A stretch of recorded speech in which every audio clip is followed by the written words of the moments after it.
Sylvester Stallone gave up his first-class seat for a veteran. But what happened next left the entire plane in stunned silence. The air inside Los Angeles International Airport felt thick with movement. Travelers hurried past each other, some pulling suitcases behind them, others balancing coffee cups and boarding passes. Among them was Sylvester Stallone, dressed casually, dark jeans, a fitted jacket and aviator sunglasses perched low on his nose. He had taken plenty of flights before, but this one would be different. As he made his way through the terminal, he barely drew attention. Passengers were too wrapped up in their own travels to notice. He liked it that way. No cameras, no autograph requests. Just a quiet moment before a long flight. At gate 47, he handed his boarding pass to the attendant, nodded politely, and stepped into the jet bridge. First class was half full, the kind of crowd that knew luxury but didn't make a show of it. He slid into seat 2A, stretching out before takeoff, watching the rest of the passengers trickle in. That's when he saw him, an elderly man, maybe in his late 70s, struggling to make his way down the narrow aisle. His hands trembled slightly as he gripped the overhead compartments for balance. His duffel bag, old, worn, the canvas edges frayed, swung clumsily against his side. He adjusted the cap on his head, the emblem of a Vietnam War veteran stitched across the front. A flight attendant noticed him too, stepping forward. "Sir, can I help you?" The veteran waved her off. "I got it, sweetheart." His voice was gravelly, weathered, carrying the weight of time. Passengers in business class watched in silence as he shuffled forward. Some looked away, pretending not to notice. Others glanced up briefly before going back to their screens, their books, their headphones. But Stallone didn't look away. He could see it. The way the old man winced with every step. How his bag seemed to pull him down. How his knees barely held him up. The veteran was heading toward the back, all the way to economy. Stallone didn't hesitate. He unbuckled his seat belt, stood up, and caught the flight attendant's attention. "Let him take my seat." But the old man wasn't the only one who heard him. The air in first class shifted. Conversations quieted. The rustling of newspapers and the tapping of fingers on phone screens paused. The veteran stopped in his tracks, his bushy gray eyebrows pulling together as he turned to face the voice that had spoken. Sylvester Stallone stood there, his stance relaxed but firm, one hand gesturing toward the plush leather seat he had just vacated. "Sir," Stallone said, his voice calm but certain. "You take this one." The veteran blinked as if he hadn't heard right. Then, with a dry chuckle, he shook his head. "Son, I've been in tighter spots than economy. I'm fine where I am." Stallone took a step closer, lowering his voice. "You serve this country. This is the least I can do." The old man studied him, his wrinkled hands tightening around the strap of his duffel. He glanced around as if expecting someone to object. Instead, the surrounding passengers sat frozen, eyes darting between the two men. A flight attendant stepped forward, sensing the moment. "Sir, if you'd like to take Mr. Stallone's seat, we can arrange for your bag to be stored up front as well." The veteran exhaled sharply through his nose. His pride was battling his exhaustion, his instincts telling him to refuse. But he could feel it. The pain in his legs, the stiffness in his back that hadn't left him in years. He looked at Stallone again, then at the seat. "You sure about this?" Stallone smiled. "I insist." Slowly, carefully, the veteran set his bag down and eased into the seat. As he settled in, his shoulders dropped, as if he hadn't realized just how tired he was. A ripple of applause swept through the cabin. Some passengers clapped politely, others more enthusiastically. The flight attendant offered him a warm smile, adjusting his seat belt with care. The old man glanced up at Stallone. His voice was softer now, almost hesitant. "Thank you." Stallone nodded, reaching out. They shook hands. Firm, steady. No words needed. He turned to make his way to the back of the plane. But before he could take a single step, a man from a few rows behind suddenly stood up, his face pale, his eyes locked on the veteran. The moment hung in the air, thick with something unspoken. The man who had stood up, a middle-aged guy in his 40s, clean-shaven, dressed in a button-down and slacks, stared at the veteran like he had seen a ghost. His hands gripped the seat in front of him, knuckles white. His breath hitched. His lips parted as if trying to form words, but nothing came out. The veteran furrowed his brow. "You all right, son?" Silence stretched between them. Then the man swallowed hard and took a slow step forward. "My father," he finally said. Voice thick, "was in your unit." The veteran's face shifted, his expression unreadable. He tilted his head slightly, studying the man. "Who's your father?" The man took another step, his throat working around emotion. "Daniel Harrington." The moment snapped into something deeper. The veteran's eyes widened. Just a flicker, but Stallone caught it. Recognition. Pain. Something buried. The old man's mouth opened, but for a second no words came.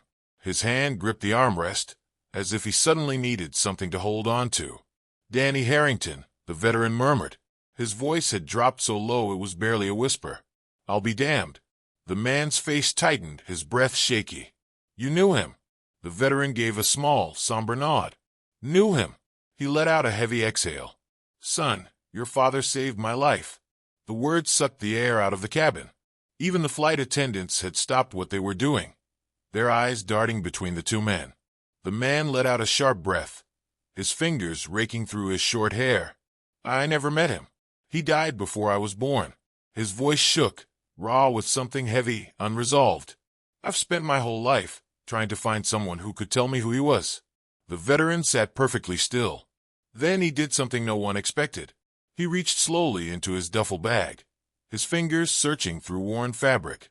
After a few moments, he pulled something out, a folded, faded photograph, edges curling with time. He turned it over, stared at it for a second, then held it out. The man hesitated, his fingers trembling as he took it. When he finally looked down, his breath caught. It was a picture of his father, young in uniform, standing next to a group of other soldiers, and beside him a younger version of the veteran himself. The man's chest rose and fell sharply, emotion crashing into him all at once. "I've been carrying that for over 50 years, the veteran said, voice hoarse. "Danny gave it to me before our last mission together." The man squeezed his eyes shut, his shoulders shaking. The entire plane was silent now. Passengers, flight attendants, even the pilot in the cockpit, listening through the open door. Stallone watched, his jaw tensing. He had given up his seat for a moment of comfort, but he had no idea he had set the stage for something like this. And it wasn't over yet. The man stared down at the photograph, his fingers pressing into the worn edges as if afraid it might disappear. His breath was uneven, his chest rising and falling in slow, measured beats. For the first time in his life, he wasn't looking at a grainy military file or a second-hand newspaper clipping. This was real. His father, young, alive, standing next to the man sitting before him. He blinked rapidly, then swallowed hard before looking up. What was he like? Frank, the veteran, took a deep breath. His calloused fingers tapped against his knee as he stared past the man, past the plane, past everything. His mind had gone somewhere else. "Danny." He let out a small chuckle. "Fearless idiot." The passengers let out a quiet breath, the smallest ripple of tension breaking. Frank shook his head, his gaze locked on something only he could see. He used to say the worst thing about war wasn't the bullets, the bombs, or even the fear. It was the silence, that moment right before the fight, when everything goes still. That's when you know something's coming. The man listened intently, gripping the seat in front of him. Frank exhaled, through his nose. "We were stationed together for nearly a year. He was the kind of guy who made you believe you'd make it home, even when you knew damn well you might not. He never talked about fear, never let it show." He paused, shaking his head, but I knew he felt it. The man swallowed. "How did he?" He couldn't finish the sentence. Frank looked away for a second, rubbing his thumb over the faded photo in the man's hand. His voice came softer this time. "We were caught in an ambush outside Pleiku. A supply route got cut off, and we were sitting ducks, snipers, landmines, the whole nightmare package. Danny saw me go down when a blast knocked me off my feet. I couldn't move. I was dead weight." He exhaled. "And Danny, your father didn't run. He didn't hesitate. He dragged me out of there." A sharp breath left the man's lips. His fingers trembled as he clutched the photo tighter. Frank's jaw tightened. He got me to safety. But before I could even catch my breath, I heard another round go off. I turned back. His voice broke for the first time. He cleared his throat quickly, and he was already down. The man squeezed his eyes shut, his body stiff. Frank's voice turned hoarse. I owed him my life, and all I got to say to him before he was gone was, "Hold on, Danny." His lips pressed into a thin line. But he didn't. The silence inside the plane was unshakable. No one moved. No one dared. The man's shoulders curled inward as if he were holding in a lifetime of grief that had finally caught up to him. Frank's fingers curled around his knee. "He talked about you, you know, before we shipped out that day. He told me about his wife. Said she was pregnant. Said he was going to be a father." His voice turned rough. "He never got to meet you. But I swear to you, kid, he wanted to more than anything." The man wiped at his face with the back of his hand, his body shuddering with the weight of it all. Frank let out a breath. "You're the reason he fought like hell that day." A single tear slipped past the man's defenses. He let out a quiet, broken laugh. 50 years, he murmured. 50 years. I've been trying to find out who he was. And now on a damn airplane. He shook his head, disbelief coloring his voice. Frank gave him a knowing look. Fate's funny that way. A deep hush settled over the cabin.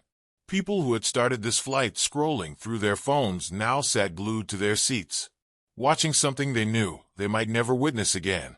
But then, just when the weight of the moment seemed like it might be too much, Stallone spoke. "Your dad was a real-life Rocky." Frank let out a rough chuckle, wiping at his own eyes. "Nah, he was tougher." The man let out a shaky laugh, nodding, still pressing the photo to his chest. The pilot's voice crackled over the intercom, announcing the plane would begin its descent. But no one was thinking about the landing. The hum of the engines barely registered anymore. The air inside the cabin felt different, like something bigger than all of them had just happened. Passengers sat motionless, their phones and magazines forgotten. The flight attendants had stopped moving, their usual routine of checking seatbelts and offering drinks replaced by something far more human listening. Frank Delaney let out a long breath, the weight of the past suddenly lighter on his shoulders. He studied the man before him, the son of his best friend, the one left behind. There was so much he wanted to say, but words had never been enough. So instead he reached into his duffel bag once more. For a moment, the man watched in silence, unsure of what was coming next. Then Frank pulled out a small, worn notebook. The cover was scratched, the pages yellowed with time. He held it up, flipping it open carefully, his fingers shaking just slightly as he turned to a page in the middle. "I kept this since the war," he said quietly. "Wrote down things when I couldn't sleep, letters I never got to send, names of men I never wanted to forget." He tapped the page with a finger. "Your father's in here." The man's breath hitched. Frank turned the notebook toward him, the faded ink barely legible. But there it was, Daniel Harrington's name, scribbled in neat, careful letters, followed by a note underneath. The man squinted, his eyes darting across the writing. His lips parted slightly as he read aloud, voice unsteady. "If I don't make it home, tell my kid I fought for him." The air inside the plane shifted again, something deep and unspoken passing through the space between them. The man let out a shaky laugh, pressing a hand over his mouth, his body stiff but trembling. He turned to Stallone, shaking his head in disbelief. "This is insane." Stallone, who had been quietly watching, arms crossed, gave him a small smile. "I don't think it's insane at all." The man wiped at his eyes quickly, sniffing. "Do you mind if I—" He motioned toward the notebook. Frank hesitated for only a second, then nodded. "It's yours now." The man's eyes widened, his fingers hovering over the weathered pages. "You sure?" Frank let out a small chuckle. "Kid, I've been holding on to that for 50 years. It's time it went home." The man took it, his hands gentle as he cradled it against his chest. "Thank you," he whispered. Frank nodded. No more words were needed. Then, without warning, someone in the cabin started clapping. It was a slow clap at first, hesitant, then another and another, until the entire first-class section erupted into applause. Not the polite kind, but something raw, real. People clapped for the soldier who never came home, the son who never knew him, and the veteran who had carried his memory all this time. Frank looked around, his lips twitching into a small, almost embarrassed smile. All this fuss for an old man, he muttered under his breath. Stallone grinned, leaning in slightly. I think you earned it. The plane shuddered slightly as the landing gear deployed. The intercom crackled with the pilot's voice, announcing their final descent into Phoenix, Arizona. The moment was coming to an end, but everyone on that plane knew they had just witnessed something unforgettable. As the plane touched down, the wheels screeching softly against the tarmac, passengers sat in complete silence, still processing everything they had just witnessed. No one reached for their bags. No one stood up prematurely. The intercom chimed. Welcome to Phoenix, Arizona. Local time is 4:17 p.m. Slowly, people began stirring, but the weight of the moment still hung thick in the air. Frank exhaled deeply, rubbing his hands over his knees as if shaking off the past. The man, the son of his fallen brother, was still holding on to the notebook, his fingers gripping the worn leather like a lifeline. Stallone adjusted his jacket and turned to Frank. You got someone picking you up? Frank chuckled, shaking his head. Nah, son. My legs still work. Got a rental waiting. The man next to him furrowed his brow. Do you live in Phoenix? Frank hesitated. Tucson. Just passing through. The man let out a breath, his grip tightening around the notebook. Listen. He stopped himself, struggling to find the right words. Then, after a pause, he shook his head with a small smile. I don't even know what to say. Frank patted his arm gently, his own voice softer now. You don't have to say anything. The seatbelt sign turned off, and the usual chaos of landing should have begun. People scrambling for overhead bins, pushing toward the aisle, muttering about connections and baggage claims. But not today. Not on this flight. Passengers moved slower, some offering Frank small nods of respect as they passed. A woman in business attire reached out, squeezing his shoulder gently before moving along. A flight attendant offered him a quiet thank you for your service, her voice laced with genuine emotion. And then, as Stallone gathered his things, Frank turned toward him one last time. Mr. Stallone. Stallone looked up, one hand on his carry-on. Yeah. Frank held his gaze. What you did back there? He nodded slightly. You didn't just give up a seat. Stallone's expression softened. No, I didn't. Frank let out a breath, then extended his hand. Stallone grasped it firmly, shaking it with the same strength that had carried both of them through this moment. The veteran's voice dropped just above a whisper. I think I got the better deal. Stallone smiled, but his eyes carried something deeper as Frank and the man, the son of the friend he lost, walked toward the terminal together. Stallone watched them go, a quiet thought settling deep in his chest. Greatness isn't measured by fame or fortune. It's measured in moments like this. And as he stepped off that plane, he knew this was a flight he'd never forget. Sometimes the smallest gestures, a seat, a conversation, a simple act of kindness, can lead to something far greater than we ever expected. This story isn't just about Sylvester Stallone or a veteran. It's about all of us. It's about the way we treat people, the opportunities we have to change lives, and the moments we don't see coming.